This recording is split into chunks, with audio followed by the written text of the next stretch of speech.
Hello and welcome to the third topic of daily scan. इस topic में अपन बात करेंगे इंडिया और यूरोपियन यूनियन के सेमीकंडक्टर से रिलेटेड पैक्ट के बारे में।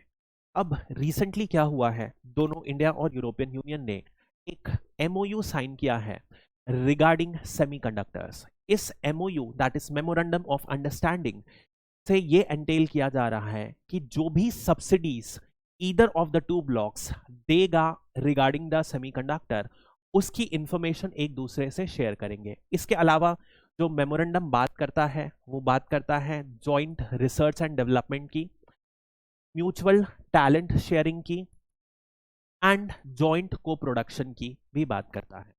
अब ये देखा जाए तो एक बहुत इंपॉर्टेंट सिग्नल है जो ये दोनों ब्लॉक्स दे रहे हैं कि जहां पर ताइवान और चाइना का डिपेंडेंस है सेमीकंडक्टर्स में, ताइवान खासकर एक कंट्रोल डिपेंडेंस है जो कि चाइना से रिलेटेड है, जिसकी वजह से प्रॉब्लम है।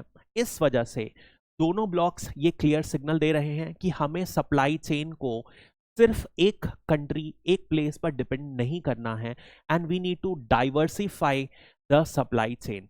ये सिग्नल दोनों के कॉमन ऑब्जेक्टिव्स की ओर दर्शाता है और दिखाता है कि यूरोपियन यूनियन और इंडिया के ग्रोइंग कोलैबोरेशंस और ग्रोइंग एक साथ जो ऑब्जेक्टिव्स हैं, जो कॉमन गोल्स हैं, उसकी तरफ ये एक और कदम है।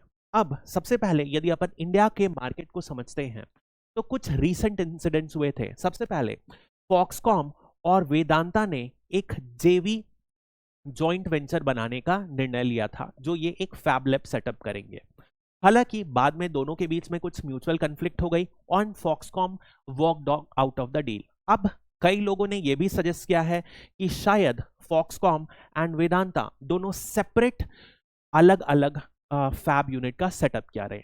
This may be possible, may not be possible, but एक जगह जहां पे शॉर्ट इन्वेस्टमेंट आ गया है वो है माइक्रॉन। माइक्रॉन एक यूएस की कंपनी है जिन्होंने $825 मिलियन इंडिया में स्पेंड करने का, इन्वेस्ट करने की बात करी है। इनका जो प्लांट है वो सनांत गुजरात में सेटअप करने की बात है। सनांत वही प्लांट है जहां से टाटा नैनो का सबसे पहली बार प्लांट सेटअप हुआ था और वेस्ट बंगाल से ये जो प्रोडक्शन है नैनो का गुजरात में शिफ्ट हुआ था आफ्टर द सिंगूर डिस्प्यूट्स।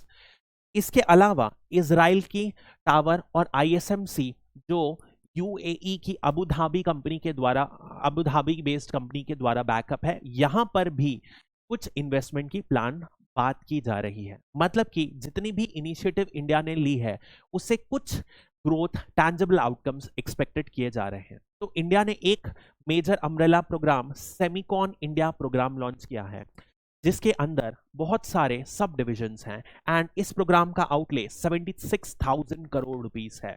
इसी प्रोग्राम के अंदर जैसे कि एक स्कीम है फॉर सेमीकंडक्टर फैब्स, इसमें क्लोज टू 76% इंसेंटिव दिया जा रहा है। इसी के अलावा इसी के अंदर आता है design linked scheme, incentive scheme या design linked incentive, deployment linked incentive. ये सारी सब स्कीम्स हैं जहां depending on the investment, depending on the product, अलग अलग लेवल ऑफ इंसेंटिव ऑफर किया जा रहा है।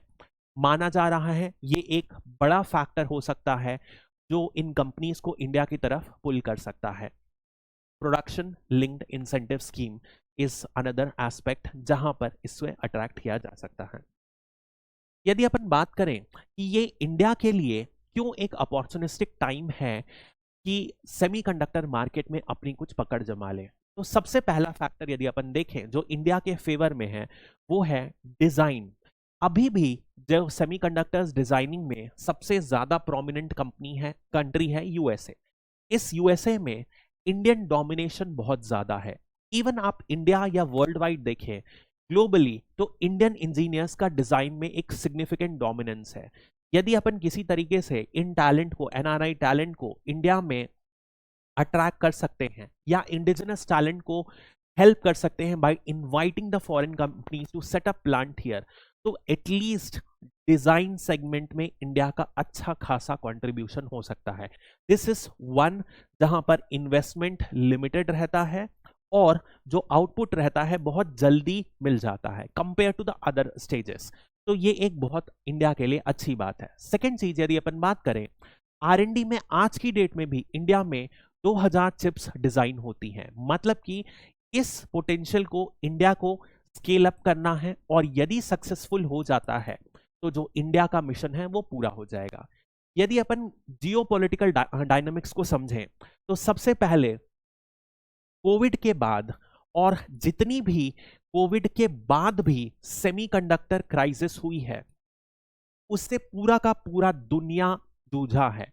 चाहे वो एप्पल प्रोडक्ट्स हो या कोई भी कंज्यूमर ड्यूरेबल हो, जैसे कि ऑटोमोबाइल, इन सब में बहुत नुकसान हुआ है, क्योंकि कंपनीज को सेमीकंडक्टर, जो एक वाइटल नीड है सारे के सारे इलेक्ट्रॉनिक मार्केट की, वो पूरी नहीं हो पाई है।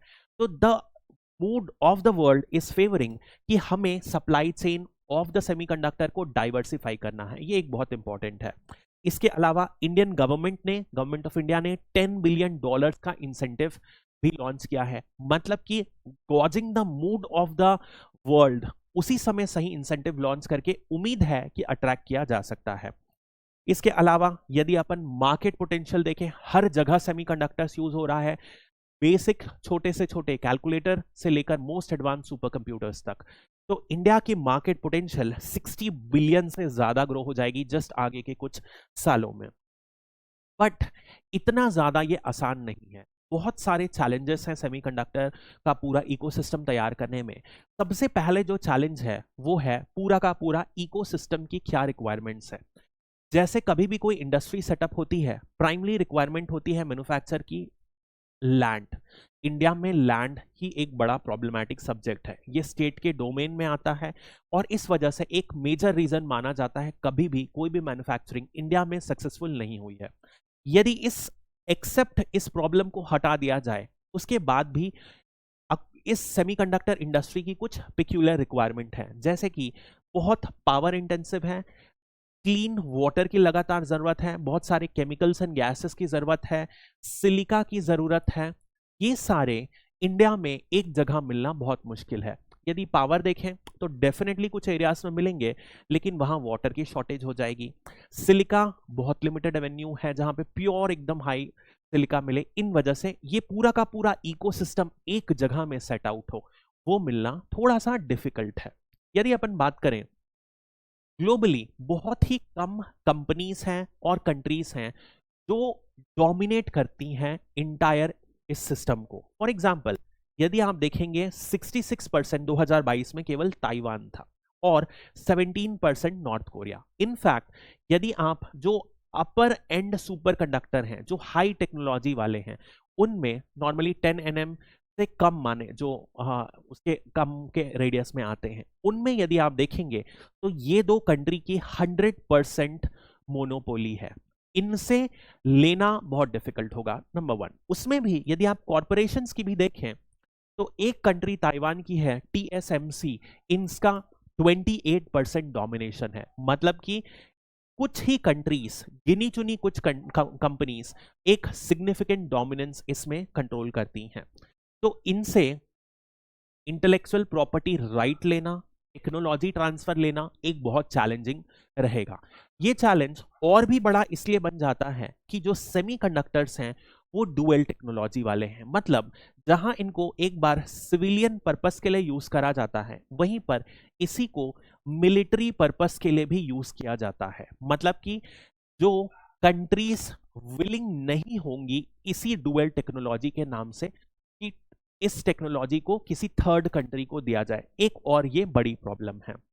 यदि अपन देखें तो सिंपल सी बात है, यदि कोई भी कमोडिटी की जो वॉल्यूम या पैकेजिंग रहती है वो छोटी रहती है, स्मॉल पैकेजिंग रहती है, तो उससे एसोसिएटेड जो ट्रांसपोर्टेशन कॉस्ट रहती है वो बहुत कम रहती है। इस वजह से आप देखेंगे एक बार सेमीकंडक्टर मैन्युफैक्चर हो गया तो दुनिया भर में उसे बहुत कम ट्रांसपोर्टेशन कॉस्ट में भेजा जा सकता है। तो चाहे वो ताइवान में स्टैब्लिश हो या तो किसी भी कोने में, वहां से दुनिया भर में भेजने में कोई मेजर ट्रांसपोर्टेशन कॉस्ट नहीं है। इसलिए ग्लोबली कभी भी इंसेंटिव नहीं लिया गया कि इस लो कॉस्ट प्रोडक्शन हब को रिप्लेस किया जाए। साथ ही एक पूरा का पूरा इकोसिस्टम है तैयार। तो कोई भी नई कंट्री इसमें इतना कॉम्प्लेक्स इकोसिस्टम बनाने के लिए इनिशिएटिव नहीं लिया। एक WTO का एग्रीमेंट है, इंफॉर्मेशन टेक्नोलॉजी एग्रीमेंट। ये एग्रीमेंट 1990s का है। इस एग्रीमेंट के तहत सेमीकंडक्टर जितने भी हैं उनमें जो कस्टम ड्यूटी है वो 0% है। 0% में इंपोर्ट किया जा सकता है। इसकी वजह से कभी भी इंपोर्ट में कोई प्रॉब्लम नहीं आई, और this is one of the other reason countries ने कभी इंटरेस्ट नहीं लिया up to the Covid crisis. यदि अपन एक और बात करें, लगातार जो टेक्नोलॉजी है वो माइन्यूट होते जा रही है, छोटी होते जा रही है। अभी अपन ने देखा एडवांस 10 nm से कम की मानी जा रही है, फ्यूचर में और ज्यादा एडवांस होगी। ये टेक्नोलॉजी बहुत तेजी से इवॉल्व हो रही है, एक अदर कैरेक्टर है, और बहुत ही सोफिस्टिकेटेड टेक्नोलॉजी है।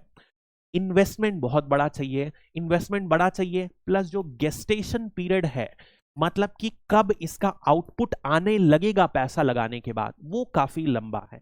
इस वजह से कोई भी प्राइवेट सेक्टर इसमें अभी तक इन्वेस्ट करने में रुचि नहीं लिया था ट्रेडिशनली। यदि अपन इसी में और समझते हैं कि चिप मेकिंग जो होती है उसमें क्या क्या स्टेजेस हैं, और ये अपन इसलिए पढ़ रहे हैं कि इंडिया को किन एरियाज में फोकस करना चाहिए और इन्वेस्ट करना चाहिए। तो सबसे पहले अपन देखेंगे चिप डिजाइन, उसके बाद आता है फैब्रिकेशन, फिर आता है assembly, distribution and and use. यदि आप देखेंगे सबसे ज्यादा चिप फैब्रिकेशन में, सप्लाई चेन में इसका वैल्यू एडिशन है 35 to 40%, बाकी सब में 15 to 20% चिप डिजाइन में है, और एंड यूज और डिस्ट्रीब्यूशन में तो लिमिटेड ही रहेगा। अब इस पोर्शन में फैब्रिकेशन में अपन ने देखा है ताइवान और साउथ कोरिया का सिग्निफिकेंट डोमिनेंस है। इसी में यदि अपन देखें, चिप डिजाइन एक एरिया है जिसमें सब्सटैंशियल वैल्यू एडिशन है, और यहां पर पोटेंशियल है कि इंडिया डोमिनेट कर सके। अभी यदि देखा जाए तो US is the most dominant power. यदि इंडिया अपने टैलेंट का, जो चिप डिजाइनिंग इंजीनियर्स हैं उनका सही तरीके से यूज करे, इन्वेस्टमेंट बुलाए, और हो सके कोई अट्रैक्टिव स्कीम्स लॉन्च करे जिससे इन डिजाइन इंजीनियर्स वापस इंडिया में आके काम करना चाहें, तो इस एरिया में इंडिया के पास बहुत पोटेंशियल है। यदि देखा जाए चिप फैब्रिकेशन, चिप फैब्रिकेशन क्या होता है, सारे के सारे यूनिट्स को इंटीग्रेट किया जाता है, मेमोरी, अदर यूनिट सबको मिला के फाइनली एक इंटीग्रेटेड सर्किट बनाई जाती है। इस यूनिट में इंडिया की स्कोप देखा जाए तो कम है, ये वाले इंडिया में ट्राई हो रहा है, बट इसमें भी यदि देखा जाए तो जितने भी एडवांस्ड हैं जैसे अपन ने देखा, उसमें बहुत ज्यादा पोटेंशियल इंडिया के लिए नहीं है, क्योंकि इनमें जो कैपिटल रिक्वायरमेंट होगी वो बहुत ज्यादा होगी। इस वजह से जरूरत या बेटर ये है कि इंडिया जो लोअर एंड प्रोसेसिंग है जिसमें पैसा कम लगता है, ट्रेडिशनली 100 nm से ज्यादा वाली चिप्स पे इंटरेस्ट करे। एक और इसका मेजर रीजन ये है कि लेस देन 60 nm में यूएस ने एक बहुत बड़ा इंसेंटिव स्कीम लॉन्च किया है। तो माना यह जा रहा है एनालिस्ट के द्वारा कि फ्यूचर में जो हायर एंड वाले चिप्स हैं हो सकता है उनका सरप्लस हो जाए या नई टेक्नोलॉजी इवॉल्व हो जाए, तो इंडिया को अपने आउटपुट्स, इन्वेस्टमेंट आउटपुट हो सकता है बेटर रियलाइज ना हो। तो यदि चिप फैब्रिकेशन में इंडिया को इन्वेस्ट करना है तो लो एंड ग्रेटर देन 100 nm में ही इन्वेस्ट करने की जरूरत है। That's second point. Again assembly could be tried on. Distribution में इंडिया का, हाँ यदि देखा जाए तो India could partner with the new companies, जैसे कि माइक्रॉन के साथ कोलैबोरेशन है, तो उन कोलैबोरेशंस को यूज करके अपन यहाँ पर थोड़ा सा अपना जमा सकते हैं पकड़। और फाइनली एंड यूज में इंडिया क्या कर रहा है, पीएलआई स्कीम लॉन्च किया है बहुत सारे इलेक्ट्रॉनिक्स प्रोडक्ट में। इन पीएलआई स्कीम में अपन यदि कोई इंसेंटिव लॉन्च कर दें कि डोमेस्टिकली मैन्युफैक्चर्ड चिप्स को यूज करें, तो अगेन ये हमारे एडवांटेज में टर्न आउट हो सकता है। तो डेफिनेटली चिप डिजाइन, फैब्रिकेशन में higher end, distribution and assembly में कुछ एक्सटेंट तक, ये तीन मेजर एरियाज हैं जहां पर इंडिया को काम करने की जरूरत है यदि इंडिया को सेमीकंडक्टर मैप में अपनी जगह बनानी है। तो इंडिया को क्या जरूरत है रिकमेंडेशन में, यदि अपन बात करें टारगेटेड अप्रोच, जो तीन अपन ने बात करी वहां पर जरूरत है। इन्वेस्टमेंट भी दें तो इंसेंटिव दें या इन्वेस्टमेंट दें तो ऐसे लोगों को दें जो पूरा का पूरा हमें इकोसिस्टम सेटअप करने के लिए मदद करें। फॉर एग्जांपल, यदि किसी कंपनी के पास आईपीआर है, जो ओरिजिनल ट्रेडिशनल मैन्युफैक्चर हैं, उनके साथ अपन जॉइंट वेंचर करेंगे तो हमें ज्यादा फायदा होगा यदि ये आईपीआर हमें ट्रांसफर मिल जाए। तो हमें केवल ब्लाइंड इंसेंटिव नहीं देना, टारगेटेड इंसेंटिव देना है। This has been the major recommendation. और चिप डिजाइन हमारा एक स्ट्रेंथ एरिया है जिसे अपन और ज्यादा स्ट्रेंथन करके बेनिफिट कर सकते हैं।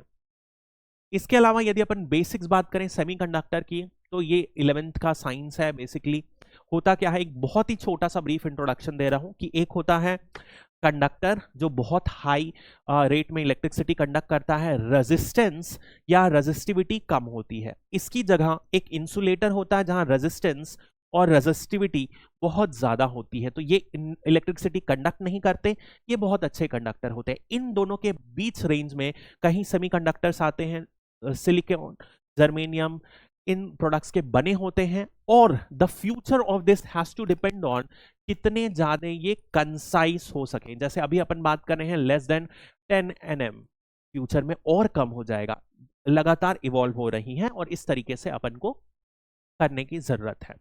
यदि अपन एक बात करते हैं कि इतना ज्यादा इंडिया क्यों इस समय बात कर रही है सेमीकंडक्टर्स की, हर आप मोदी जी की भाषण सुनोगे किसी भी साइंस या जब वो टेक्नोक्रेट्स को एड्रेस करते हैं तो सेमीकंडक्टर्स की बात कर रहे हैं। बहुत ही जल्दी से इसको देख लेते हैं। देखा अपन ने डोमेस्टिक रिक्वायरमेंट बढ़ रही है, 2026 तक ये 60 बिलियन का मार्केट हो जाएगा। रिक्वायरमेंट बढ़ रही है, हर प्रोडक्ट में काम आ रहा है, एकदम बेसिक से बेसिक कैलकुलेटर से हाईएस्ट इलेक्ट्रॉनिक्स लेवल पर आ रहा है।